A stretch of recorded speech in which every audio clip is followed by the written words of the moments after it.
Well, hey everybody, this is Chris DeFurio with Keys to the Shop, and welcome to another edition of Shift Break. Today's episode is brought to you by La Marzocco, who has been making espresso machines by hand ever since 1927 in Florence, Italy. Their espresso machines are second to none. They are the quintessential cornerstone espresso machine for the industry. You probably worked on one. I have. I grew up with them, and it is continuing today to be a pillar of innovation, dependability, beauty, functionality, all of those things. Everything from the Leva espresso machine for that hand pulled espresso feel. You've got the Linea Classic, and you've got the Linea PB with all the technological innovations for today to control the extractions of espresso for your baristas. On top of the fact that they also have this new grinder that you should check out, which is the Swan. And it is this zero retention, fluffy, beautiful espresso, cool looking grinder, very functional. And so I would encourage you to go to lamarzocousa.com, check them out, and email info@lamarzocousa.com for more information straight from one of their sales people that would be happy to jump on the phone with you and talk about what the right machine is for your cafe.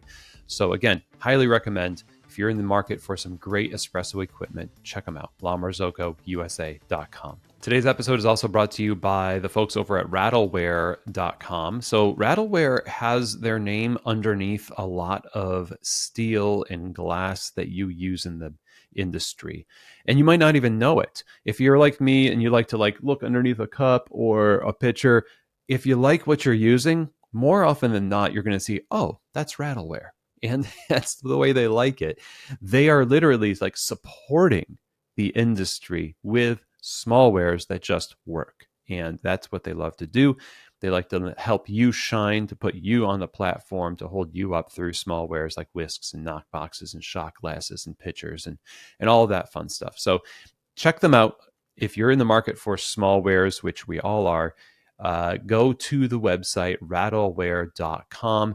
Or if you're elsewhere and you just want to look for a brand name that can give you a little bit more of that ease, like I think if I buy this is going to actually work really well, then look for the Rattleware name and get that. So anyway, check them out at rattleware.com. Now, today's episode, everyone, I want to talk about something that came to me. It didn't come to me newly. It just kind of this situation reminded me of something that I've always wanted to kind of dive into a little bit here on the show. And it is this idea of how we have a tendency to try to reform people in the coffee shop as a result of poor hiring practices.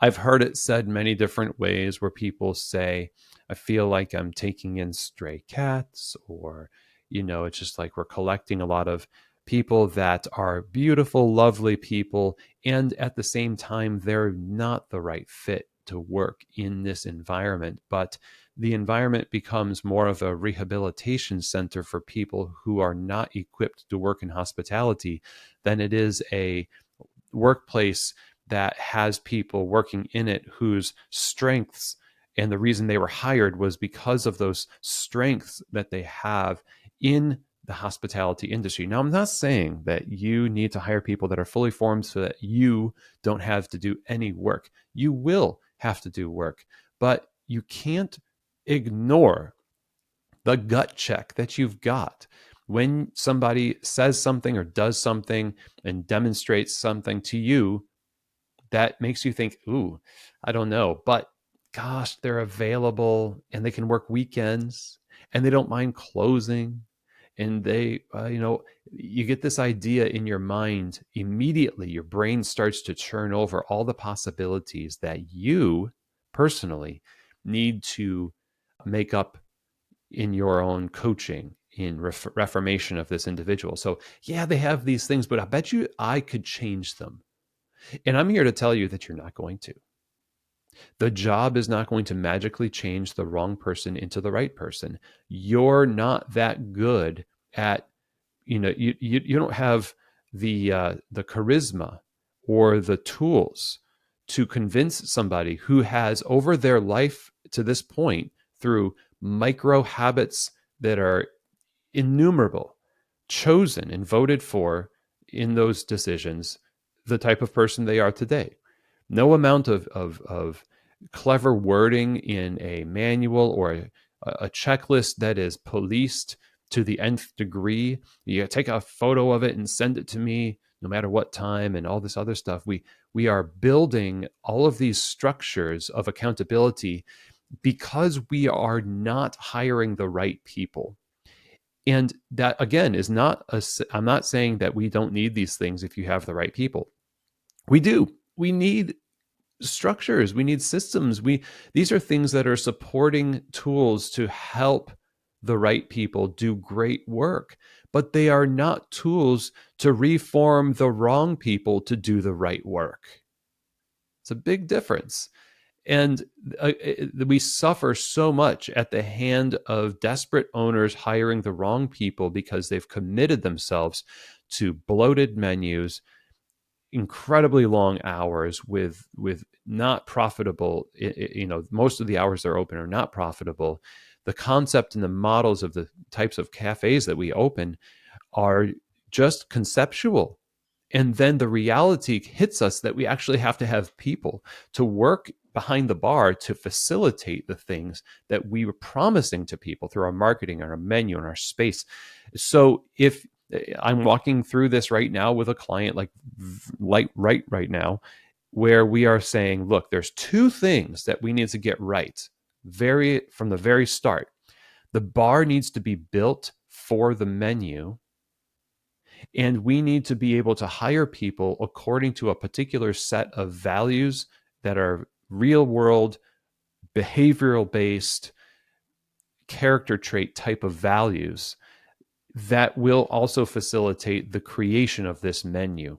So they come together. That's the foundation, those two things. It's the people and the product, and the space is built around this whole thing. But if we don't get those two things right, in fact, I would rather see you get the people part really correct, but you need to get both. And we've talked plenty about the workflow and building cafes and principles of bar design. You can look back in past episodes about that, or you can come to my Coffee Fest talk on bar design principles. But the point is that if you hire the wrong people, it doesn't matter. You can have the perfect manual, you can have the recipes and training. You can have somebody like me come out there and do training. You could go to a coffee school and all this stuff. It's not going to make up for trying to fit a square peg into a round hole. It just doesn't work. You know how you do that? You damage to force. You're going to damage the business. You'll damage the person. There's a lot of bitterness and ill feeling. It's unfair to everybody involved, not just you and the business and the customers, to the person themselves, because people will apply and do apply for anything, and they rely on you to kind of know if they're the right fit or not. If you say yes to them, then they're just assuming that you've seen something in them that you think is correct and good and fitting for this space. If all you actually saw was warm body, I need, you're hired, then no, that's insulting, first of all, to everyone. It's unfair to them because now we're going to find out that they actually weren't prepared for it, but you kind of hired them under the auspices of the fact that you thought they were a good fit. So then what you end up doing is all of the corrective actions, all of the write-ups, all of the passive aggressive communication, and the barista's left thinking, well, you hired me. I thought you wanted me to work here, and it feels like ever since I worked here, you've just been dogging me with like this and that and the other thing. And it's because we don't actually know what we're hiring for. Again, this is coming back to the idea of let's create these values to say, what does the work need? What does the culture need? What are our non-negotiables when it comes to how people treat the space, the product, and their coworkers and the customers? Are they humble? Do they have integrity? Do they like learning? Do they love coffee or like coffee? Are they the type of person who is others focused and not just about themselves? Are there lots of these universal principles that I think no matter what your values are, they have to be provided for in the workplace? Are they the type of person who loves to work hard in a way that they can trust that their hard work is doing something good, even though sometimes they can't see it? Do they need constant, reinforcement and being, gassed up? Or are they the type of person who comes with a little bit of resilience already? The chances are your business is not set up to be this kind of an entity or this force for this person. Will you help them improve? Yes, but they already have to be on the path. This is what I think you should be looking for. The seed is already planted in them. It is a thing that they have already said yes to with actions, proven through actions in their life. You don't just get to kind of say, hey, have you ever thought about being a hard worker? And then that's a new idea to them once you get them. You don't hire somebody who's not a hard worker and then make them a hard worker. You don't hire somebody who doesn't have integrity and then give them integrity. You don't do that with detail orientation and everything else that you might put in that list of values.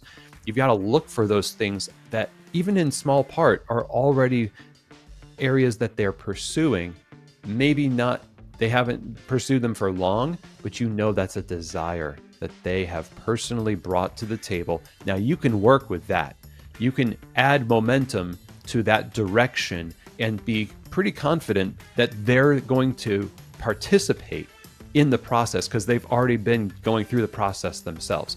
So let's stop hiring the wrong people to do the right work and start hiring the right people to do this work. And that is going to create a much better expression of coffee to the public, to sustain our industry and bring value that customers are willing to pay for and be loyal customers of. It all happens at that upstream point of who we choose to bring in and then how we work together and care for one another as we care for the customer in the coffee shop. So that's it for today. Thanks everybody for joining me again on a shift break. And as always, we'll see you here next week on another edition of Shift Break, from keys to the shop.